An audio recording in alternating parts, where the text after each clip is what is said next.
சங்கீதம் 32:8 சொல்லுகிறார், நான் உன்மேல் என் கண்ணை வைத்து உனக்கு ஆலோசனை சொல்லுவேன், நான் உனக்கு போதித்து நீ நடக்க வேண்டிய வழிகளை உனக்கு காட்டுவேன். கர்த்தர் நமக்கு மறைபொருட்களை இன்றைக்கும் வெளிப்படுத்தி தருவாராக.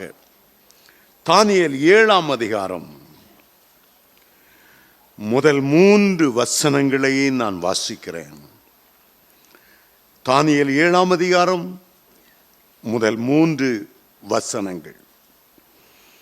பாபிலோனின் ராஜாவாகிய பெல்சசாரின் 1ஆம் வருஷத்திலே தானியேல் ஒரு சொப்பனத்தையும் தன் படுக்கையின் மேல் தன் தலையில் தோன்றின தரிசனங்களையும் கண்டான். பின்பு அவன் அந்த சொப்பனத்தை எழுதி காரியங்களின் தொகையை விவரித்தான். தானியேல் சொன்னது, ராத்திரி காலத்தில் எனக்கு உண்டான தரிசனத்தில் நான் கண்டது என்னவென்றால், இதோ வானத்தின் 4 காற்றுகளும் பெரிய சமுத்திரத்தின் மேல் அடித்தது. அப்பொழுது வெவ்வேறு ரூபமுள்ள 4 பெரிய மிருகங்கள் சமுத்திரத்திலிருந்து ஏறி வந்தன. தானியேல் புஸ்தகத்திலே மொத்தம் 12 அதிகாரங்கள் உண்டு. முதல் 6 அதிகாரங்கள் சரித்திரங்களாயிருக்கின்றன. அடுத்த 6 அதிகாரங்கள் தீர்க்க தரிசனமாயிருக்கிறது. முதல் 6 அதிகாரத்தில் உள்ள சரித்திரம் தேவனுடைய பிள்ளைகள் எப்படி ஜெயாளிகளாக ஜெயங்கொண்டவர்களாக நின்றார்கள், தேவ பிள்ளைகள் எப்படி சத்தியத்துக்காக வைராக்கியமாய் நின்றார்கள், அந்த சரித்திரம் எழுதப்பட்டிருக்கிறது. ஜெயாளிகளாய் ஜெயங்கொண்டவர்களாய் சத்தியத்துக்கு உறுதியாய் நின்றவர்கள் 4 பேரை பற்றி எழுதியிருக்கிறது. ஒன்று ஷாத்ராக், மேஷாக், ஆபேத்நேகோ, பின்பு தானியேல். இவர்களெல்லாம் கர்த்தருடைய நாமத்திலே ஜெயங்கொள்ளுகிறவர்களாய் வழங்கினார்கள். அதே நேரத்தில் பாபிலோனில் உள்ள நேபுகாத்நேச்சார் அவமானப்பட்டவராய், மாடுகளைப் போல புல் மேய்ந்தவராய் 7 ஆண்டுகள் பைத்தியக்காரனாய் நின்றதையும் பார்க்கிறோம். பெல்சசார் என்ற ராஜா தேவனுடைய நியாய தீர்ப்பு உடனடியாக இறங்கி அவன் கொலை செய்யப்பட்டதையும் பார்க்கிறோம். ஒரு சரித்திரத்துக்கு பிறகு ஆண்டவர் தீர்க்க தரிசன வார்த்தையை ஆரம்பிக்கிறார். வெளிப்படுத்தல முதல் 3 அதிகாரங்கள் சரித்திரமாயிருக்கிறது. முதல் அதிகாரம் ஏறக்குறைய 90 வயதில யோவான் அப்போஸ்தலன் பத்மோ தீவிலே எப்படி பரலோக காட்சி கண்டார், அந்த தரிசனம். 2ஆம் அதிகாரம் 3ஆம் அதிகாரத்திலே 7 சபைகளை பற்றிய சரித்திரம். அந்த 7 அதிகாரத்தின் முடிவிலே ஜெயங்கொள்ளுகிறவர்களை பற்றி ஆண்டவர் எழுதி வைக்கிறார். 4ஆவது அதிகாரத்திலிருந்து தீர்க்க தரிசன வார்த்தை ஆரம்பமாகி விடுகிறது. இந்த தானியேல் 7ஆம் அதிகாரத்தில் விசேஷமாக 6 அரசாங்கங்களை குறித்து அவர் எழுதுகிறார். முதல் அரசாங்கம் பாபிலோனிய அரசாங்கம். பாபிலோனுக்கு பிறகு மேதிய பெர்சிய அரசாங்கங்கள் வரப்போகிறது. அதற்கடுத்து மகா அலெக்சாண்டர் ஸ்தாபித்த கிரேக்க அரசாங்கம் வருகிறது. அதற்கு பிறகு ரோம அரசாங்கம், இயேசு கிறிஸ்துவினுடைய காலத்தில் இருந்த அந்த ரோம அரசாங்கத்தை பற்றி வாசிக்கிறோம். 5ஆவதாக அந்தி கிறிஸ்துவினுடைய ஆட்சியை குறித்தும் இந்த 7ஆம் அதிகாரம் சொல்லுகிறது. 6ஆவதாக ஆண்டவருடைய 1000 வருஷ அரசாட்சியை குறித்து சொல்லி அது நிறைவடைகிறது. இந்த பூமி ஆதியிலே சிருஷ்டிக்கப்பட்டவை. ஆதியிலே தேவன் வானத்தையும் பூமியும் சிருஷ்டித்தார். Millions of years ago, the Lord created the heaven and the earth. ஆனால் தேவதூதன் பரலோகத்திலிருந்து தள்ளினபடியால் அவன் இந்த பூமியை ஒழுங்கற்றதாய் மாறினார். இருளை கொண்டு வந்தார். ஒரே குழப்பமாக்கினார். ஆகவே ஆண்டவர் என்ன செய்தார்? லூசிபரால் அழகு குலைக்கப்பட்ட இந்த பூமியை மீண்டும் வடிவமைத்தார். ஒரு மனிதன் வாழக்கூடிய விதத்திலே அதற்கு ஒரு புதிய தோற்றம் கொடுத்தார். சாத்தானுடைய காலத்தில் இருந்த பெரிய பெரிய டினோசாஸ் எல்லாம் ஆண்டவர் பூமியின் கீழே புதைத்தார். அவைகள் இருந்தால் மனிதனால் வாழ முடியாது. ஒரே நாளிலே மனுக்குலத்தை அழித்துவிடும். 6 நாட்களிலே மனுக்குலத்தை வடிவமைத்து 6ஆம் நாளிலே மனிதனை சிருஷ்டித்தார். முதலில் மனிதனை சிருஷ்டிக்க முன்பாக அந்த 6ஆம் நாளில் தானே மிருகத்தை ஆண்டவர் சிருஷ்டித்தார். அந்த 6ஆம் நாளின் பின்பகுதியிலே மனிதனை சிருஷ்டித்தார். முற்பகுதியிலே சிருஷ்டிக்கப்பட்ட மிருகங்களை சாத்தான் தன் பக்கமாய் இழுத்துக்கொண்டான். மனிதனை கர்த்தர் தனக்கென்று உருவாக்கி தன்னுடைய சாயலை கொடுத்து தன்னுடைய ரூபத்தை கொடுத்து ஒவ்வொரு நாளும் பகலின் குளிர்ச்சியான வேளையில மனிதனை தேடி வந்தார். மனிதனை மிருகமாக்க வேண்டும் என்று சாத்தான் முயற்சிக்கிறான். ஆனால் கர்த்தரோ தன்னுடைய சாயலிலே தன்னை போல பூரணமுள்ளவனாய் மாற்ற வேண்டும் என்று ஆண்டவர் விரும்பினார். முதல் அரசாங்கம் ஆதாம் ஏவாள் 2 பேரும் ஒரு ராஜ்யம்.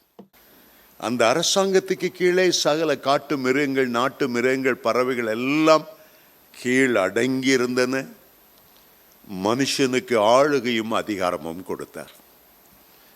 ஆகவே பூமியில முதல் ராஜா யார் என்று கேட்டால் அது ஆதாம் தான் அந்த ராஜா. ஆனால் என்றைக்கு அவன் பாவம் செய்தானோ, விலக்கப்பட்ட கனியை புசித்தானோ, அன்றைக்கு அவனுடைய ஆளுகையை சாத்தான் பறித்து கொண்டார். ஆகவே சாத்தான் உலகத்தின் அதிபதி என்று அழைக்கப்பட்டான். அதை யோவான் 14:30 வாசிக்கிறோம். இப்பிரபஞ்சத்தின் லோகாதிபதி என்று அழைக்கப்பட்டான். 2 கொரிந்தியர் 4:4 வாசிக்கிறோம். வான மண்டலத்தில் உள்ள பொல்லாத ஆவிகளுக்கெல்லாம் தலைவனானான். துரைத்தனங்கள், அதிகாரங்கள், இப்பிரபஞ்சத்தின் லோகாதிபதிகள் எல்லாம் அவனுடைய கீழாய் இருந்தது. அவன் மனுஷனுடைய கையிலிருந்து ஆளுகையை தன்னிலே பிடுங்கினான். இயேசு கிறிஸ்து இந்த பூமிக்கு வந்தபோது சாத்தான் சொன்னான், சர்வ உலகத்தினுடைய மகிமையெல்லாம் இயேசுவுக்கு காண்பித்து இவைகளெல்லாம் எனக்கு ஒப்பு கொடுக்கப்பட்டு இருக்கிறது. நான் சிருஷ்டித்தேன் என்று சொல்ல முடியாது. எனக்கு ஒப்பு கொடுக்கப்பட்டு இருக்கிறது. எனக்கு பிரியமானவனுக்கு அதை நான் கொடுப்பேன். ஆகவே சாத்தான் என்ன செய்தான்? மனுஷருடைய ஆளுகையிலே தலையிட்டான். ஆளுகிறவர்களுக்கு தன்னுடைய மிருக சுபாவத்தை கொடுத்தான். நிறைய சர்வாதிகாரிகள் எல்லாம் சாத்தானால் ஆளப்பட்டவர்களாக இருந்தார்கள். ஹிட்லர் அந்த ஆவியினால் ஆட்கொள்ளப்பட்டு 60 லட்சம் யூதர்களை கொன்று குவித்தான். முசோலினி, கரிபால்டி, லெனின், ஸ்டாலின் இவர்களெல்லாம் இந்த கடைசி காலத்தில் வந்த சர்வாதிகாரிகள். தானியேல் இந்த புத்தகத்தில் வாசிக்கும் போது கடந்த காலத்தை பற்றி ஆண்டவர் சொல்லுகிறார், நிகழ்காலத்தை பற்றி ஆண்டவர் சொல்லுகிறார், வருங்காலத்தை பற்றி சொல்லுகிறார். தாவீது சொல்லுகிறார், என் காலங்கள் என் கர்த்தருடைய கரத்தில் இருக்கிறது. என் காலங்கள் கர்த்தருடைய கரத்தில் இருக்கிறது. இந்த உலகத்தை பெரிய சர்வாதிகாரிகள் அரசாண்டார்கள். உலகத்தில் முதல்ல நாகரிகமும் பெரிய சாம்ராஜ்யமுமாய் இருந்தது எகிப்து.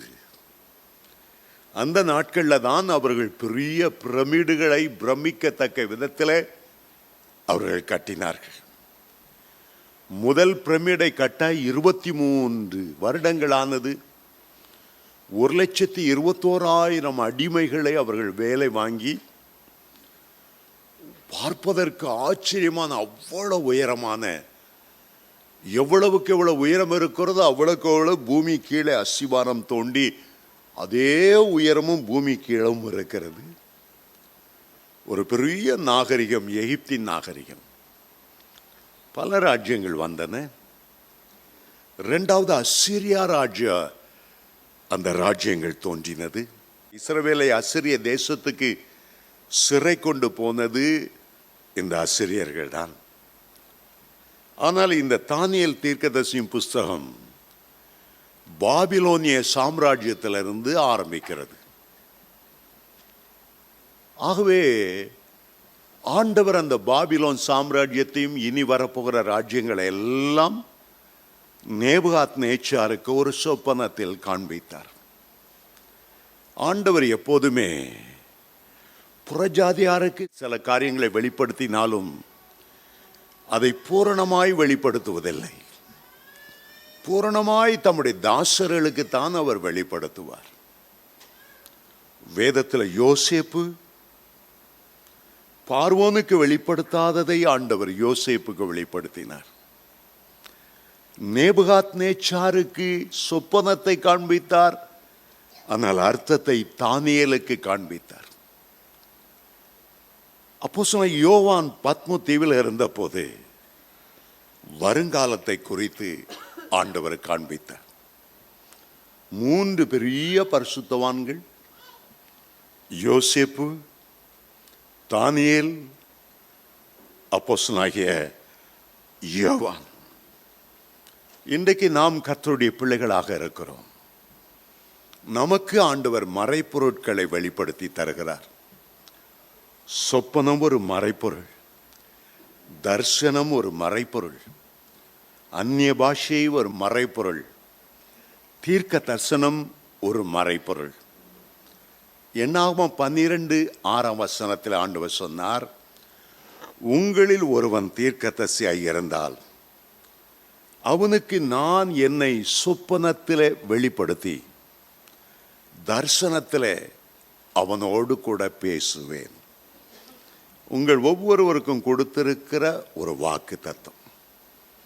ஆமோஸ் 3:7 சொல்லுகிறார், கர்த்தர் தம்முடைய தீர்க்கதரிசிகளுக்கு அறிவியாமல் ஒரு காரியத்தையும் செய்ய மாட்டாராம். தம்முடைய ஊழியக்காரராகிய தீர்க்கதரிசிகளுக்கு அறிவிக்காமல் ஒரு காரியத்தையும் செய்ய மாட்டாரா. சோதோம் குமாராவை அழிக்க போகும்போது ஆபிரகாம் ஞாபகம் வந்தது. நான் செய்ய போகிறதை ஆபிரகாமுக்கு மறைப்பேனோ என்று சொல்லி ஆதியாகமம் 18:18 அதை பற்றி அவருக்கு அறிவித்தார். அதுபோல சீஷர்கள் பேதமையானவர்கள், அவர்களுக்கு பரலோக ரகசியங்களை எல்லாம் சொன்னார். யோவான் 15:15 சொன்னார், நான் உங்களை சிநேகிதர் என்றேன், என்னுடைய பிதாவிடத்தில் நான் என்னென்ன கேள்விப்பட்டேனோ அவ்வளவற்றையும் உங்களுக்கு அறிவித்தேன். ஆகவே ஆண்டவர் தானியேல் தீர்க்கதரிசிக்கு பாபிலோன் ராஜ்யத்திலிருந்து இந்த பூமியில நடக்க போற 1000 வருஷ அரசாட்சி, நித்தியமாக பரலோகத்தில் உள்ள அரசாட்சி வரைக்கும் அவர் வெளிப்படுத்தினார். தானியேல் 2 வாசிக்கும் போது வருங்கால அரசாட்சியை பற்றி ஆண்டவர் விவரிக்கும் போது 5 வகை ராஜ்யங்களை பற்றி சொன்னார். முதலாவது பாபிலோன் சாம்ராஜ்யம், அது பொன்னாலான தலைக்கு ஒப்பாய் இருக்கிறது. 2வது அவருடைய கழுத்து, மார்பு, கைகள் எல்லாம் வெள்ளினால் செய்திருந்தது பாபிலோன் சாம்ராஜ்யத்துக்கு பிறகு வருகிற மேதிய பெர்சிய சாம்ராஜ்யங்களை குறிக்கிறது. மூன்றாவது அதனுடைய வயிறு வெண்கலமாயிருந்தது. மேதிய பெர்சிய சாம்ராஜ்யங்களுக்கு பிறகு வரப்போகிற கிரேக்க சாம்ராஜ்யத்தை குறித்து ஆண்டவர் சொன்னார். நான்காவது ராஜ்யம், அதனுடைய 2 கால்கள் இரும்பினால் செய்யப்பட்டிருந்தது. அது ரோம சாம்ராஜ்யத்துக்கு ஒரு அடையாளம். 5வது வரப்போகிற அரசாட்சி எல்லாம் இரும்பும் களிமண்ணும் கலந்த கூட்டாட்சிகள். அப்படிப்பட்ட ஒரு காலத்தில் தான் இன்றைக்கு நாம் வாழ்ந்து கொண்டிருக்கிறோம். தானியேல் 2:44 வாசிக்கும் போது ஆண்டவர் சொல்லுகிறார், அந்த ராஜாக்களின் காலத்தில் பரலோகத்தின் தேவன் என்றென்றைக்கும் அழியாத ஒரு ராஜ்யத்தை எழும்ப பண்ணுவார். அந்த ராஜ்யம் வேற ஜனத்துக்கு விடப்படுவதில்லை. ஒரு கல் கையினால் பேர்க்கப்படாமல் மலையிலிருந்து உருண்டு வந்து இரும்பையும் வெண்கலத்தையும் களிமண்ணையும் வெள்ளியும் பொன்னையும் நொறுக்கினதை கண்டீரே, அப்படியே அது ராஜ்யங்களை நொறுக்கி நிர்மூலமாக்கி தானோ என்றென்றைக்கும் நிற்கும். இயேசு கிறிஸ்து வரப்போகிறதை சொல்லுகிறார். கையினால் பேர்க்கப்படாத ஒரு கல், அந்த கல் தான் இயேசு கிறிஸ்து. அஸ்திபாரமான கல், வீடு கட்டுகிறவர்கள் ஆகாதென்று தள்ளின மூலைக்கல். அவர் கல் என்றும் சொல்லப்படுகிறார், கண்மலை என்றும் சொல்லப்படுகிறார். இந்த கல்லின் மேல் என் சபையை கட்டுவேன். இயேசு கிறிஸ்துவுடைய ராஜ்யம் இந்த பூமியில 1000 வருடங்கள் ஸ்தாபிக்கப்பட போகிறது. அந்த ராஜ்யத்தை குறித்து தீர்க்க தரிசனமாய் இந்த வேத பகுதியிலே ஆண்டவர் சொன்னார். 2ஆம் அதிகாரத்தில் அவ்வளோ ராஜ்யங்களும் உலோகங்களுக்கு ஒப்பிடப்பட்டிருந்தது. பொன், பாபிலோன் ராஜா எங்க படையெடுத்துட்டு போனாலும் எவ்வளவு பொன்னை தங்கத்தை அள்ளி கொண்டு வரலாம். விலையேறப்பெற்ற வெள்ளி, வெண்கலம், இரும்பு, மெட்டல் போல அந்த ராஜ்யங்களை ஆண்டவர் காண்பித்தார். இப்பொழுது இந்த 7ஆம் அதிகாரத்தில் அதே உலோகங்களை போல காண்பித்த அதே ராஜ்யங்களை மிருகங்களுக்கு ஒப்பாய் ஆண்டவர் இந்த 7ஆம் அதிகாரத்திலே காண்பிக்கிறார். உலகத்தான் மற்ற தேசத்தை பார்க்கும்போது என்ன கொள்ளையடிக்கலாம், என்ன பொன் வெள்ளி கிடைக்கும் என்று பார்ப்பார். ஆனால் அதே காரியத்தை கர்த்தர் பார்க்கும்போது உலக ராஜ்யங்களை எல்லாம் மிருகங்களை போல ஆண்டவர் பார்க்கிறார். மனிதன் உலோகத்தை போல பார்க்கிறான், ஆண்டவர் மிருகங்களை போல பார்க்கிறார். மிருகத்தனமான ஆட்சி. சாத்தான் ஒவ்வொருவர்களுக்குள்ளும் பூந்து கொடூரமான ஆட்சி. அமைதியாய் ஒரு நாடு அரசாட்டு சமாதானமாக இருக்கும். இவன் காரணம் இல்லாமல் அதை பகைத்து அதுக்கு விரோதமாய் படையெடுத்து போர் வீரர்களை கொன்று ராஜாவை கொன்று எவ்வளவோ அழிவுகளை ஏற்படுத்தி விடுவான். எல்லா சாம்ராஜ்யங்களும் மற்றவருடைய இரத்தத்தினாலும் கொலைகளினாலும் வெறினாலும் அஸ்திபாரமிடப்பட்டிருந்தது. ஆகவே ஆண்டவர் மிருகத்துக்கொப்பாய் அவைகளை கண்டார். நீங்கள் உங்களை பார்க்கும்போது உங்களுக்கு அழகான முகத்தோற்றத்தை பார்ப்பீர்கள், எவ்வளவு சம்பளம் என்று பார்ப்பீர்கள், எவ்வளவு வீடு என்று பார்ப்பீர்கள், எவ்வளவு சம்பாதிக்கிறீர்கள், எங்கே வேலை என்று பார்ப்பீர்கள். ஆனால் ஆண்டவரோ உங்களுக்குள் என்ன மிருகத்தனமான சுபாவம் அடிக்கடி எழும்புகிறது, எதற்கு நீங்கள் அடிக்கடி அடிமைப்பட்டு விடுகிறீர்கள், அதை ஆண்டவர் கூர்ந்து பார்க்கிறார். அதை அவர் கூர்ந்து பார்க்கிறார். சிலர் சொல்லுவாங்க, என்கிட்ட விளையாடாத, மிருகமாயிருவேன். சிலர் குடிச்சிட்டு வந்தா மிருகம் போல மாற்றப்பட்டு விடுகிறார்கள். ஆனால் ஆண்டவர் மிருக சுபாவத்தை மாற்றி ஒரு தெய்வீக சுபாவத்தை கொண்டு வரும்படி அவர் இந்த பூமிக்கு இறங்கி வந்தார். அவரில் எந்த மிருக சுபாவமும் இல்லை. மத்தேயு 11:29 சொன்னார், நான் சாந்தமும் மன தாழ்மையும் உள்ளவராய் இருக்கிறேன், என்னிடத்தில் கற்றுக்கொள்ளுங்கள், அப்பொழுது ஆத்துமாவிலே இளைப்பாறுதல் கொடுக்கும். இந்த தானியேல் 7ஆம் அதிகாரத்தில் உள்ள மிருகங்கள் எல்லாமே பயங்கரமான மிருகங்கள். முதல் மிருகம் சிங்கத்துக்கோப்பாய் இருந்தது. அது பாபிலோனிய ராஜ்யத்துக்கு அடையாளமாக இருந்தது.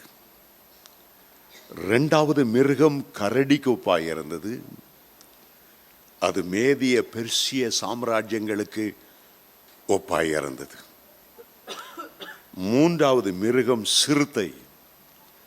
நம்முடைய வேதத்தில் சிவிங்கி என்று எழுதப்பட்டிருக்கிறது.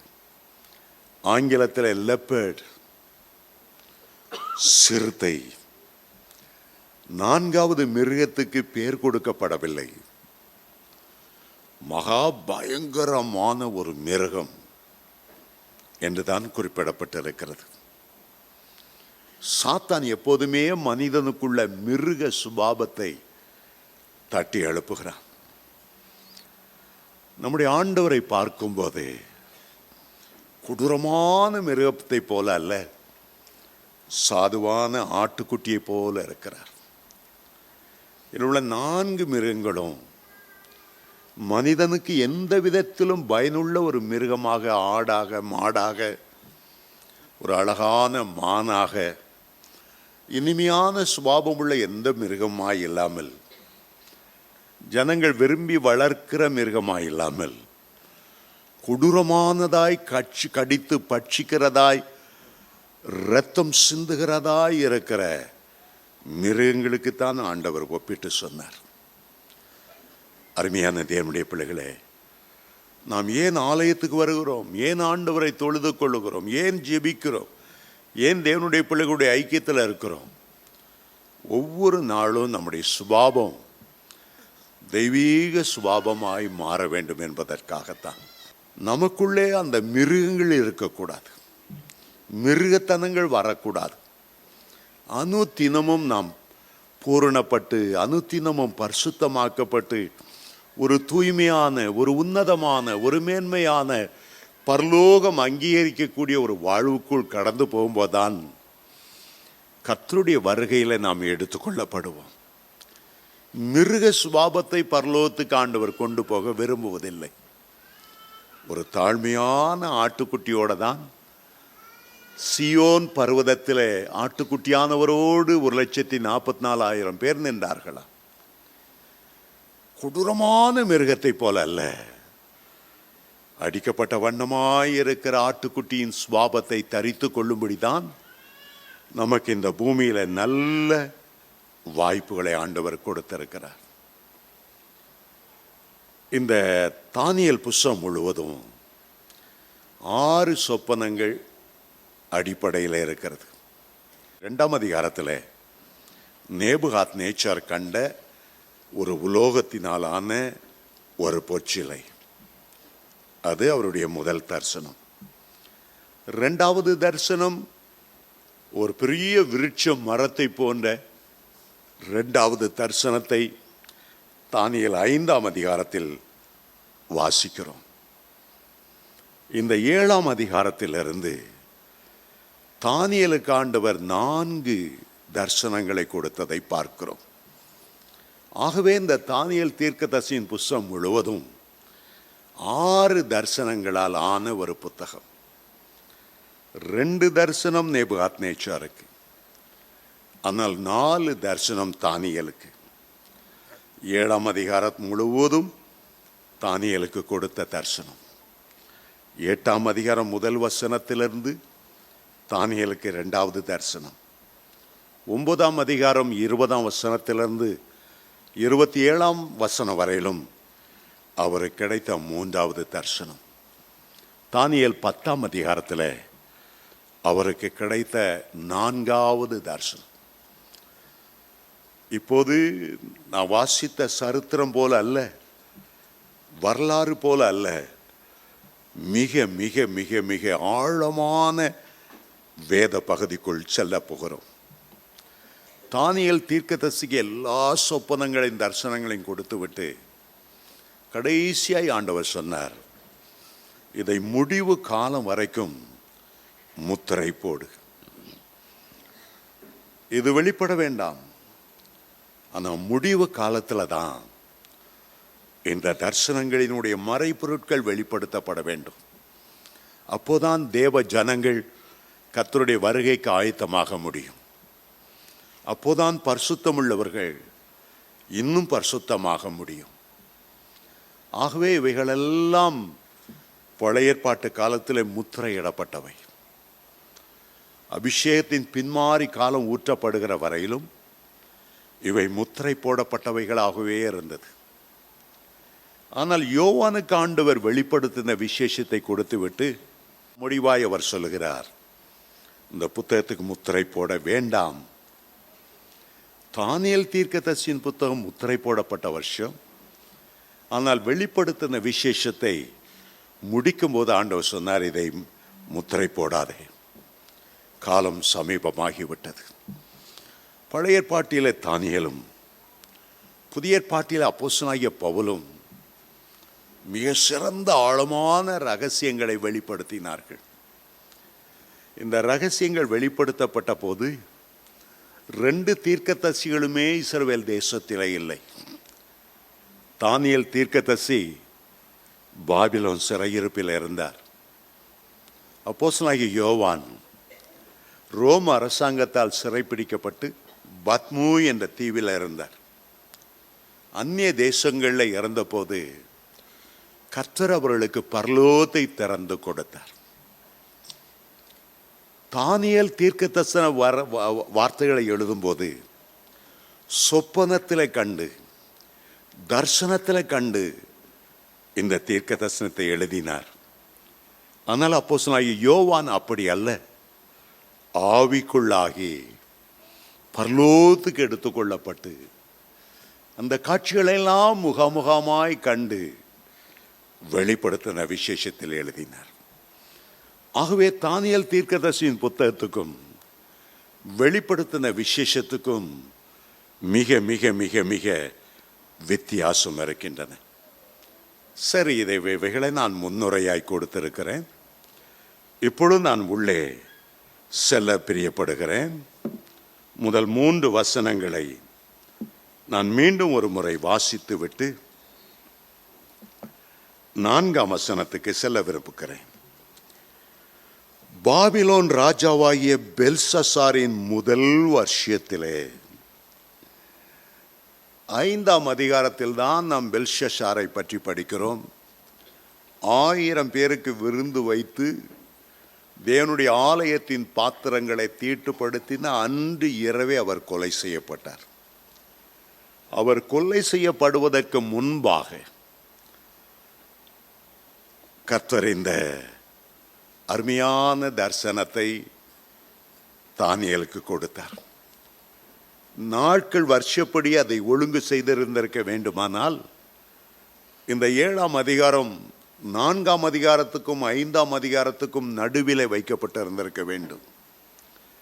ஆனால் தானியேல் சரித்திரத்தை எல்லாம் சொல்லி முடித்துவிட்டு பிறகு தீர்க்க தரிசனத்துக்கு போகலாம் என்ற எண்ணத்தோடு சரித்திரம் முழுவதையும் முதல் 6 அதிகாரத்தில் அடக்கிவிட்டு 7ஆம் அதிகாரத்துக்கு வருகிறார். இந்த அதிகாரம் எழுதும்போது பெல்சசார் உயிரோடு இருக்கிறார். கிறிஸ்துக்கு முன்னால் 553ஆம் வருடம் தானியேலுக்கு இந்த தரிசனங்கள் வெளிப்படுத்தப்பட்டிருக்கும். இந்த தரிசனங்கள் வெளிப்படுத்தப்படும் போது தானியேலுக்கு ஏறக்குறைய 75 வயது. மொத்தம் அவர் வாழ்ந்த வருடங்கள் 90 ஆண்டுகள். ஏறக்குறைய 17வது வயதிலே பாபிலோனுக்கு சிறைப்பட்டு வந்தவர் இந்த 75ஆம் வயதிலே நித்தியம் வரைக்கும் எட்டக்கூடிய அநேக தரிசனங்களை ஆண்டவர் கொடுத்தார். அருமையான தேவனுடைய பிள்ளைகளே, நீங்கள் சில சிறையிருப்புக்குள் இருக்கும்போது ஆண்டவர் உங்களுக்கு தரிசனங்களை கொடுக்க ஆயத்தமாயிருப்பார். சில பிரச்சனைகளுக்குள்ளே சிக்கும்போது மறைப்பொருட்களை ஆண்டவர் வெளிப்படுத்துவார். வேத புஸ்தகத்துக்கு அடுத்தபடியாய் அதிகமாய் விற்பனையான ஒரு புத்தகம் மோட்ச பிரயாணம், த பில்கிரிம்ஸ் ப்ரோக்ரஸ். அதை எழுதினவர் பேர் ஜான் பனியன். அவரை இங்கிலாந்து அரசாங்கம் கைது செய்து சிறைச்சாலையிலே போட்டது. புரொட்டஸ்டன்ட்டுக்கு விரோதமாய் ஒரு இயக்கம் அப்பொழுது இருந்தது. ஆகவே இவர் புரொட்டஸ்டண்டை சேர்ந்தவரானபடியால் அவர் சிறைச்சாலையில் தள்ளினார்கள். அந்த சிறைச்சாலையில்தான் ஒரு மோட்ச பிரயாணியினுடைய வாழ்க்கை வரலாறு முழுவதும் அவருக்கு வெளிப்பட்டது. பார சுமையை தூக்கி கொண்டு வந்த ஒரு மோட்ச பிரயாணி கிறிஸ்தியான் பரலோக கரைக்கு செல்லுகிற வரையிலும் அவனுக்கு வருகிற போராட்டங்கள் எல்லாவற்றையும் அந்த பக்தனுக்கு ஆண்டவர் வெளிப்படுத்தி கொடுத்தார். ஆகவேதான் அவர் அந்த மோட்ச பிரயாணத்தை எழுதினார். சமீப காலம் வரை உலகத்தில் அதிகமாய் வேத புத்தகத்துக்கு அடுத்தபடியாய் விற்பனையான புத்தகம் அந்த மோட்ச பிரயாணம். அதுபோல மில்டன் அவர் எழுதின பேரடைஸ் லாஸ்ட், பேரடைஸ் கெயின்ட் அந்த புத்தகங்கள்லாம் வாசித்தால் கண்கள் குருடாய் போன நிலைமையில ஒரு இன்ஸ்பிரேஷன். அப்பொழுதுதான் அந்த 2 புத்தகங்களையும் அவர் எழுதினார். அநேக பக்தர்கள் உபவாசத்திலும் பாடுகளையும் போகும்போது கர்த்தரை அதிகமாய் பற்றி கொள்ளுகிறனாலே அதிகமான வெளிப்பாடுகளை அவர் பெற்றுக்கொள்ளுகிறார்கள். அதற்காக நான் கர்த்தரை ஸ்தோத்தரிக்கிறேன். இங்கே தானியேல் 75வது வயது, நேபுகாத் நேச்சார் காலங்களில் அவர் ஓக என்று இருந்தவர். பெல்சசார் அரசாளும் போது அவர் ஓரங்கட்டப்பட்டார். அந்த நாட்களில் தான் இந்த பரலோக வெளிப்பாடுகள் அவருக்கு கிடைத்தது. ஆகவே மீண்டும் நான் வாசிக்கிறேன்.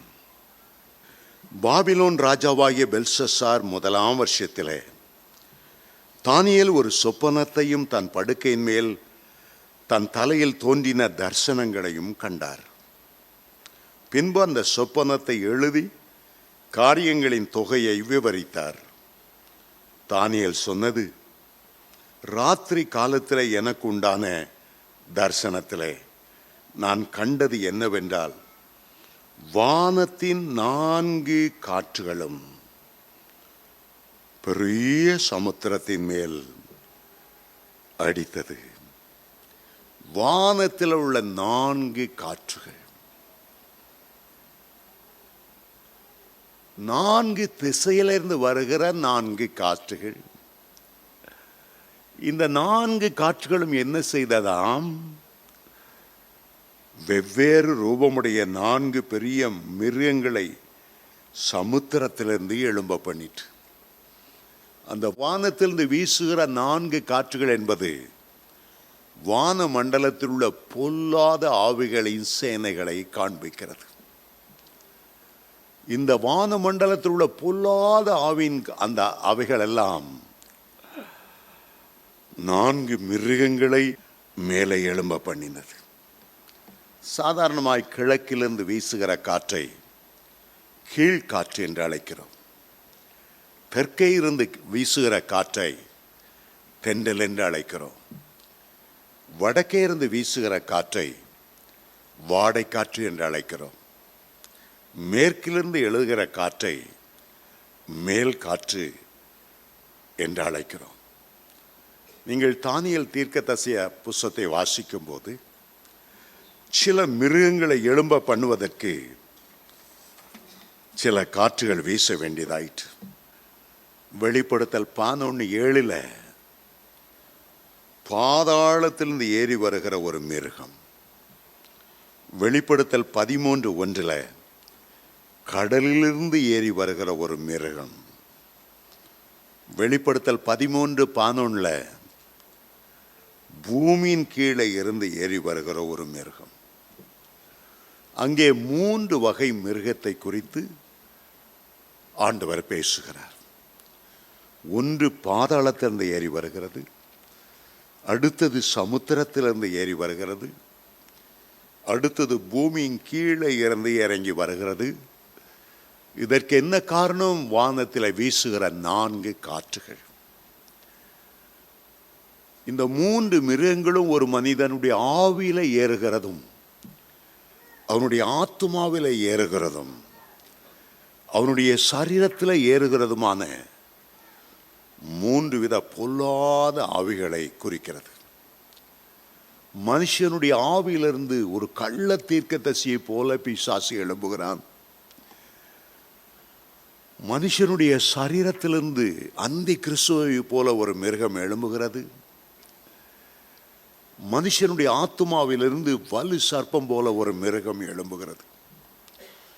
ஒரு மனிதனுக்குள்ளே பல வகை இச்சைகளையும் மிருகத்தனமான முரட்டு மூர்க்க சுபாவங்களையும் வேசித்தன எண்ணங்களையும் இந்த ஆவிகள் கொண்டு வருகிறது. வானத்தில் உள்ள காற்று அவைகள் தான் கொண்டு வருகிறது. மாரி செருலோ என்ற ஒரு தேவனுடைய மனிதன் இந்தியாவுக்கு புறப்பட்டு வந்தார். விமானத்தில் வரும்போது ஜெபித்து கொண்டே வந்தாராம். திடீரென்று பார்த்தால் மழை பெய்வது போல ஒரு கருமேகம் வானமண்டலத்தை நிரப்பியிருந்தது. கருமேகம் என்று பார்த்தால் உண்மையாய் அது கருமேகம் அல்ல. கருப்பு நிறத்திலே லட்சக்கணக்கான வவ்வால்கள் ஆகாய மண்டலம் முழுவதையும் நிரப்பி இருக்கிறது. அவர் ஜெபத்தில் அதை பார்த்து ஆண்டவரிடத்தில் கேட்டார், இது என்ன ஆண்டவரே? ஆண்டவர் பேசினார், இந்திய மக்களில் பெரும்பாலானோர் 33 கோடி பேர்களை தொழுகிறார்கள். அந்த ஆவிகள் எல்லாம் இங்கே தொங்கிக் கொண்டு இருக்கிறது. ஜனங்களுக்குள்ளே சாபங்களையும் போராட்டங்களையும் சண்டைகளையும் இனவெறியவைகளையும் ஜாதி வித்தியாசங்களையும் ஒரு போராட்டத்தின் ஆவி நிரம்பி இருக்கிறது. அந்த வவ்வால்கள் பறந்து செல்வது போல இந்த வானமண்டலத்தில் உள்ள பொல்லாத ஆவிகளின் சேனைகள் பூமியில கிரியை செய்கிறதை அவர் காண்பித்தார். அவர் ஒரு நாளும் அதற்கு முன்பாக இந்தியா வந்ததில்லை. முதல் முறை வரும்போது பக்கத்தில் இருந்து ஒரு இந்தியர் அவர் ஜெபம் பண்ணுகிறதை கேட்டுக்கொண்டே இருந்தார். ஒவ்வொரு ஆவிகளின் பேரும் ஒவ்வொரு நம்முடைய ஊருடைய ஒவ்வொரு தெய்வங்களின் பேர். உதாரணமாக சில ஆவிகளை சிவன் ஆவியே, முருகனின் ஆவியே, காளி ஆவியே சொல்லி சொல்லி கட்டி கொண்டிருந்தாராம். அவருக்கு இந்த தெய்வங்களின் பெயர் தெரியாது. ஆனால் கிரியை செய்கிற பொல்லாத ஆவிகள் வவ்வாலை போல வானமண்டலத்தில் சூழ்ந்து இருந்ததை கண்டதும் அதை கட்டி ஜெபித்து கொண்டே வந்தார். இந்த காற்று வீசும்போது 3 வகையான மிருகங்கள் ஏறி வந்ததை வெளிப்படுத்தல் சொல்லுகிறது. ஆனால் தானியேல் தீர்க்கதரிசியின் புத்தகத்தில் 4 வகையான மிருகங்கள் ஏறி வந்தது என்று குறிப்பிடுகிறார். மீண்டும் நான் 4ஆம் வசனத்துக்கு செல்லுவோம். முந்தினது சிங்கத்தை போல இருந்தது, அதற்கு கழுகுகளின் சட்டைகள் கொடுக்கப்பட்டது. முதல் மிருகம் சிங்கத்தை போல இருந்ததாம், அதற்கு கழுகு சேட்டைகள் கொடுக்கப்பட்டது. பிறகு சொல்லுகிறார், நான் பார்த்து கொண்டிருக்கையில் அதன் ரகுகள் பிடுங்கப்பட்டது, அது தரையிலிருந்து எடுக்கப்பட்டு மனுஷனை போல 2 கால்கள் மேல் நிமிர்ந்து நிற்கும்படி செய்யப்பட்டது. மனுஷ இருதயம் அதற்கு கொடுக்கப்பட்டது. ஒரு பெரிய சிங்கத்தை கண் முன்னால் கொண்டு வாருங்கள். ஒரு பால சிங்கம். அந்த சிங்கத்துக்கு 2 ரெக்கைகள் கொடுக்கப்பட்டிருக்கிறது. கழுகின் செட்டைகளைப் போல 2 செட்டைகள் அவைகளுக்கு இருக்கின்றன. இந்த சிங்கம் என்பது முதலாவது சாம்ராஜ்யமாகிய பாபிலோன் சாம்ராஜ்யம். அந்த சிங்கம் என்பது நேபுகாத் நேச்சாரை குறிக்கிறது. அவர் கண்ட சொப்பனத்திலே பொன்னான தலையாக அவர் வர்ணிக்கப்பட்டார். பொன் என்பது எல்லா உலோகத்திலும் விலையேற பெற்ற ஒரு உலோகம். எல்லா மெட்டல்களுக்கும் அதுதான் ராஜா. சிங்கம் என்பது எல்லா காட்டு மிருகங்களுக்கும் ராஜா. கழுகு என்பது எல்லா பறவைகளுக்கும் ராஜா. ஒரு சிறந்ததோர் பாபிலோன் ராஜ்யத்தை அது காண்பித்தாலும் மிருகத்தனமாய் பாபிலோன் ராஜா பல தேசங்களை கொள்ளையடித்து தன் தேசத்துக்கு கொண்டு வந்தார். காரணமில்லாமல் இஸ்ரவேல் தேசத்தில் படையெடுத்து தேவாலயத்தை இடித்து அதில் உள்ள பொன்னையும் வெள்ளியையும் கொண்டு போனார். யூத மக்களிலே சிறந்தவர்களை எல்லாம் கைதியாக்கி மிருகத்தனமாய் அவர்களுடைய ஆடைகளை உரிந்து நிர்வாணமாய் 400 கிலோமீட்டர் நடக்க செய்து பாபிலோன் தேசத்துக்கு இழுத்து கொண்டு போகும்போது நிறைய பேர் பட்டினியிலும் பசியிலும் அவர்கள் மரித்தார்கள். சிங்கம் என்றால் கொடூரமானது. எல்லா மிருகங்களையும் பிடித்து கடித்து இரத்தத்தை உறிந்து சாப்பிடக்கூடியது. கழுகை போல செட்டுகளை அடி இருந்தது என்பது வேகத்தை குறிக்கிறது. நேபுகாத் நேச்சார் வேகமாய் ஒவ்வொரு தேசத்தை முறியடித்ததை குறிக்கிறது. கழுகை போல தீவிரமாய் பறந்து வந்தார். ஆனால் வேதம் சொல்லுகிறது, நான் பார்த்து கொண்டிருக்கையில் அதன் இறகுகள் பிடுங்கப்பட்டது. நேபுகாத் நேச்சார் அவருடைய செட்டைகள் பிடுங்கப்பட்டது. செட்டைகள் பிடுங்கப்பட்டனாலே அதால் பறக்க முடியவில்லை. வேகமாய் போய் யுத்தம் செய்ய முடியவில்லை. அதன் செட்டைகள் பிடுங்கப்பட்டது என்றால் ஒரு பைத்தியக்காரனை போல மாறினார். 7 ஆண்டுகள் புல் மேய்ந்தார். அவருடைய வேகம் தணிந்தது. அதுக்கு பிறகு யுத்தம் பண்ணவில்லை. ஆரம்ப காலத்தில் தான் யுத்தம் பண்ணி ஜெயித்து கொண்ட வந்த அவருக்கு பிறகு இறகுகள் பிடுங்கப்பட்டனால பல தேசங்களுக்கு பறந்து செல்ல முடியவில்லை. வேதம் சொல்லுகிறது, அந்த மிருகத்தின் இருதயம் மாற்றப்பட்டு மனிதனுடைய இருதயம் அவருக்கு கொடுக்கப்பட்டது. அவருடைய கொடூரமான சுபாவம் மாற்றப்பட்டு அந்த 7 வருஷத்துக்கு பிறகு உன்னதமானவரை நோக்கி பார்த்தபோது, சர்வ வல்லவரை நோக்கி பார்த்தபோது, ராஜாக்களை தள்ளி ராஜாக்களை அபிஷேகம் பண்ணுகிற ராஜாதி ராஜாவை நோக்கி பார்த்தபோது முந்தின கொடூரம் இல்லை, முந்தின மிருக சுபாவம் இல்லை. ஆண்டவரை புகழ ஆரம்பித்தார். தன்னுடைய தேச மக்களுக்கெல்லாம் ஆண்டவருடைய அன்பை குறித்து எழுதினார். காரணம், அந்த சிங்கத்தின் இருதயம் எடுக்கப்பட்டு மனுஷனுடைய இருதயம் அவருக்கு கொடுக்கப்பட்டது. அருமையான தேவனுடைய பிள்ளைகளே, மீண்டும் அந்த காட்சியை நான் உங்களுக்கு கொண்டு வர விரும்புகிறேன். எப்போதுமே உலக பிரகாரமான ஒரு சரித்திரத்தை ஆண்டவர் சொல்லும்போது தேவனுடைய பிள்ளைகளுக்கென்று ஒரு ஆவிக்குரிய அர்த்தத்தையும் அதிலே பொதிந்து வைத்திருக்கிறார். சிங்கத்தை காண்பித்து பாபிலோன் அரசு என்று சொன்னார். சிங்கத்தை காண்பித்து நேபுகாத் நேச்சார் என்று சொன்னார். சிங்கத்தை காண்பித்து சாத்தானை யாரை விழுங்கலாமோ என்று வகை தேடி தெரிகிற சிங்கம் என்று 1 பேதுரு 5:8 சொன்னார். அதே நேரத்தில் ஆவிக்குரிய ஒரு அர்த்தம் உண்டு. சிங்கம் என்பது இயேசு கிறிஸ்துவையும் குறிக்கிறது. சரித்திரத்திலிருந்து நான் சற்றே விலகி ஒரு ஆவிக்குரிய அர்த்தத்துக்குள் நான் செல்ல விரும்புகிறேன். இயேசு கிறிஸ்துவை மட்டுமல்ல, தேவனுடைய பிள்ளைகளை பற்றி நீதிமொழி 28 முதலாம் அதிகாரத்தில் நீதிமான்கள் சிங்கத்தை போல தைரியமாயிருப்பார்கள், சத்தியத்துக்காக வைராக்கியமாய் நிற்கிறவர்கள் சிங்கம். சிங்கக்கவியிலே போடப்பட்ட தானியேல் ஒரு சிங்கம்.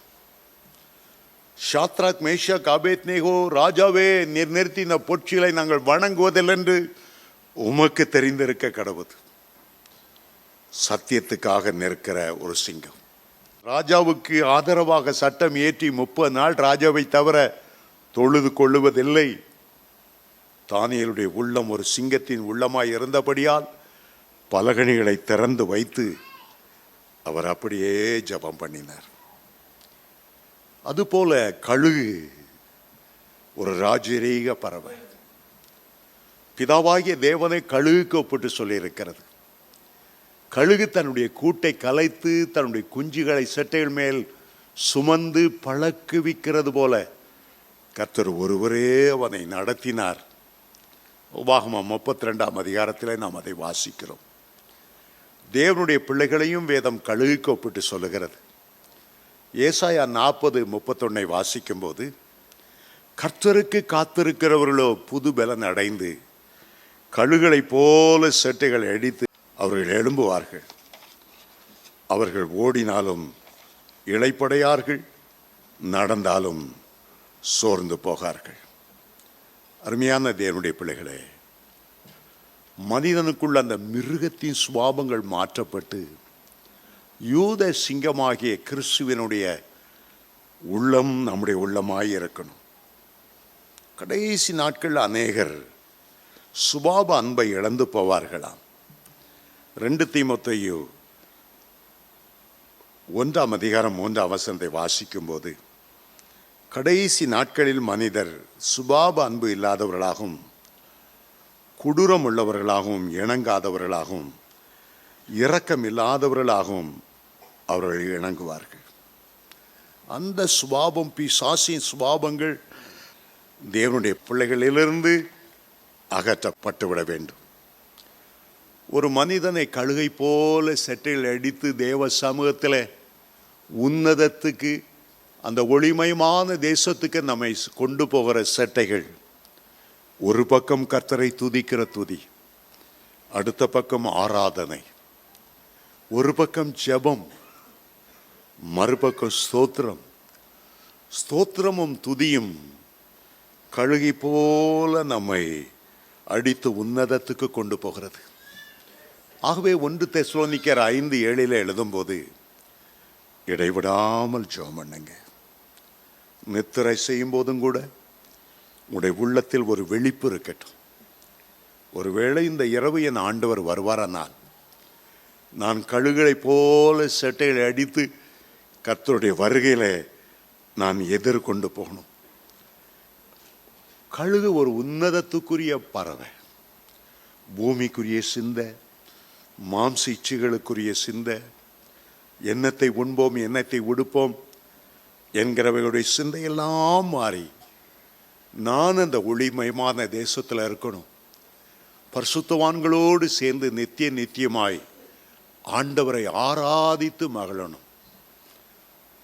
கர்த்தருடைய வருகையில் அந்த எக்கால சத்தம் துணிக்கும் போது நம் ஒவ்வொருவருக்கும் அந்த கழுகுகளின் செட்டைகளை ஆண்டவர் தந்தருளுவார். இமைப்பொழுதிலே மறுரூபமாவோம், கர்த்தருக்கு எதிர்கொண்டு போவோம்.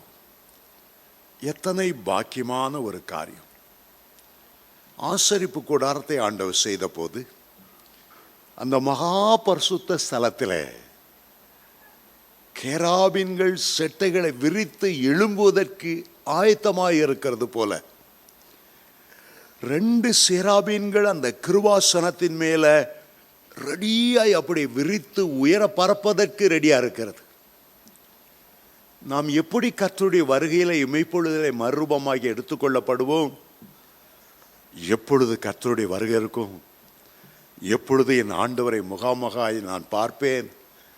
இன்பர இயேசு ராஜாவை நான் பார்த்தால் போதும், மகிமையில் அவரோடு வாழ்ந்தால் போதும், வாரடிப்பட்ட முதுகை பார்ப்பேன், ஒவ்வொரு காயங்களாய் முத்தம் செய்வேன்.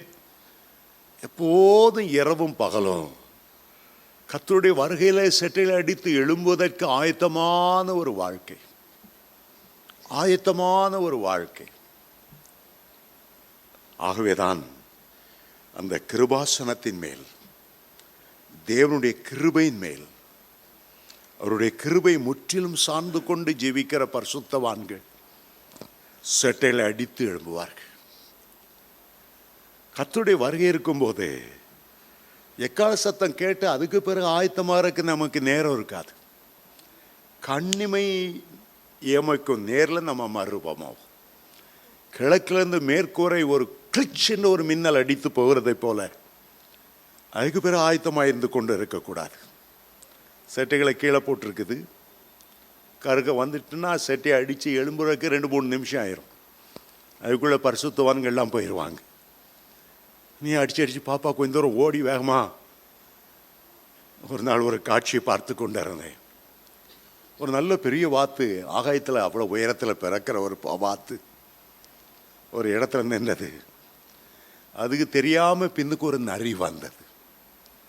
அந்த நரியை பார்த்ததும் இது சட்டை அடித்து எழும்பணும்னு பார்த்தது. ஆனால் பொதுவாக வாத்தெல்லாம் ஒரு 4 அடி 10 அடி தூரம் போய் அதுக்கு பிறகு சட்டையை 2-3 அடித்து அதுக்கு பிறகு தான் எழும்பும். அது எழும்புறதுக்குள்ள நரி கிட்ட வேகமாக ஓடி போய் அந்த எழும்புன அந்த வாத்தை அப்படியே கவி பிடித்தது. ரொம்ப व्यसனமாக இருந்தது. நரி வர்றது முன்னமே தெரிஞ்சா செட்டைகளை விரித்து ஆயத்தமாக இருந்தா நரி வர்றதுக்குள்ள பறந்து போகும். கிருபாசனத்தின் மேலே இருக்கிற அந்த சேராபீன்கள் ரெக்கை விரித்து எப்போ எழும்பலாம் அப்படி விரித்த வண்ணமாய், ஆயத்தமாய் இருக்கிற வண்ணமாய் அந்த கிருபாசனத்தின் மேல் நின்றது.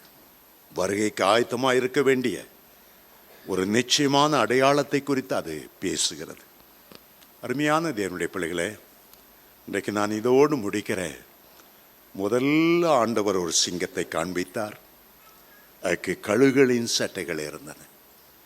ஒரு பக்கம் அது பாபிலோன் அரசுக்கு அடையாளம், நேபுகாத் நேச்சாருக்கு அடையாளம். சிங்கத்தை போல வீரமுள்ளவராய் இருந்தார்.